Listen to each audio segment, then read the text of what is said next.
Satu lesson yang efektif atau berkesan berlaku apabila lesson itu menggalakkan pelajar kita untuk berfikir dan bertanya soalan. Pada masa yang sama, kami perlu tahu apakah pengetahuan mereka sedia ada tentang subjek itu dan apa bantuan yang diperlukan untuk membantu mereka menerap pelajaran.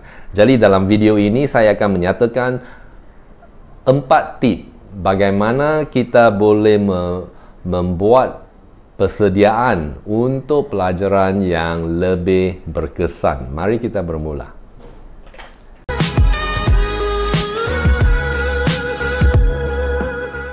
Poin yang pertama, kita perlu cek adakah mereka benar-benar memahami apa yang mereka sedang belajar atau sedang diajar. Sangat bagus kita tengok bahawa pelajar kita, mereka dalam satu sesi pelajaran mengajar pelajar kita 2 chapter, 3 chapter atau lebih. Tetapi soalannya, adakah pelajar kita faham apa yang sedang diajar? Kita ajar cepat pun tak guna jika mereka tak faham, kan? Jadi sebelum pelajaran, kita perlu tahu apakah tema subjek yang kita nak ajar atau chapter yang kita nak ajar, apakah main point dan apakah sub point di dalam pelajaran itu. Apabila kita mengenali main point dan sub point dalam pelajaran itu, kita boleh tahu apakah soalan yang diperlukan untuk tahu seberapa banyak yang mereka faham tentang subjek itu.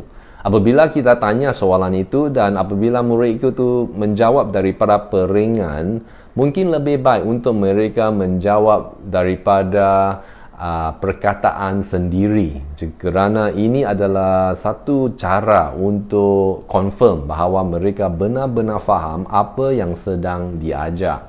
Poin yang nombor kedua adalah apabila kita menyediakan pelajaran, kita pastikan bahawa pelajaran itu dinikmati atau sama dengan cita rasa atau minat pelajar kita. Kerana pelajar itu akan lebih senang menerap atau mendengar apabila kita mengatakan sesuatu yang mereka nikmati. Jadi sangat penting untuk mengambil masa untuk mengenali atau benar-benar mengenali pelajar kita secara peribadi. Apakah minat mereka? Apabila mereka besar, mereka nak buat kerja apa? Kejayaan mereka, apakah yang memotivasi mereka? Hobi mereka. Apabila kita tahu lebih tentang mereka, memang kita boleh menyesuaikan pelajaran untuk menggalakkan mereka. Sebagai contoh, ada murid yang suka dinosaur, raksasa, kan? Jadi apabila kita menyediakan pelajaran seperti dalam sains, kita boleh guna topik-topik yang lebih seperti raksasa. Jika kita nak memberikan esei bahasa Inggeris atau bahasa Malaysia, kita boleh gunakan raksasa sebagai essay writing, dan ini lebih akan memotivasi, menggalakkan mereka untuk melakukan pelajaran atau latihan itu. Jika berkenaan dengan matematik, boleh juga. Kita boleh sebagai contoh berkata sebagai sangat basic, 2 dinosaur dan ada di sini, dan selepas itu ada 2 lagi dinosaur yang menyeberangi sungai. Jadi jumlahnya kita ada 4 dinosaur. Jadi kamu dapat idea itulah. Jadi sesuaikan dengan minat mereka. Poin nombor 3 adalah tengok mereka punya past exam atau test papers, peperiksaan.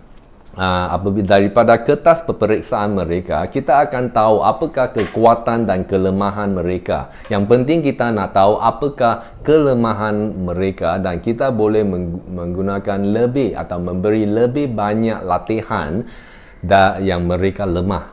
Jadi sebagai contoh dalam subjek biologi, mungkin mereka lemah dalam proses fotosintesis atau berkenaan dengan nutrisi dengan makanan.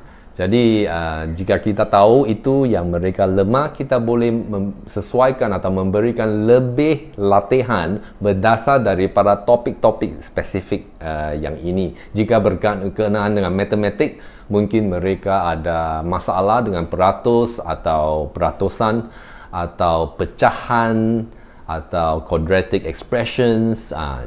Jadi kita akan memberi mereka lebih latihan berdasar daripada topik-topik seperti ini. Biasanya saya lihat bahawa mereka okey dengan latihan seperti nombor semua, mereka okey, tetapi soalan esei matematik biasanya ini mereka ada masalah. Jadi jika kita tahu itu ialah masalah mereka, kita boleh memberikan lebih latihan berdasar daripada bahan itu. Poin nombor 4 adalah untuk membuat penerangan atau kesimpulan dan dapat feedback, maklum balas daripada murid-murid kita. Selepas pelajaran itu, kita boleh berfikir bagaimana kita boleh membuat pelajaran itu lebih efektif. Ada apa perubahan yang kita perlu buat. Jadi kita boleh kaji lesson itu atau diri sendiri. Nombor 2, yang seterusnya ialah kita perlu mendapat maklum balas daripada student kita. Apa yang mereka suka tentang lesson itu, apa yang mereka tidak suka, ada sesuatu yang mereka nak tengok lebih. Apabila kita dapat pendapat mereka, kita boleh membuat lesson kita lebih berkesan pada masa depan supaya murid-murid kita boleh menerap dengan lebih banyak lagi daripada pelajaran itu. Jadi harap kamu dapat manfaat daripada pelajaran daripada video ini, dan jumpa lagi pada masa yang akan datang.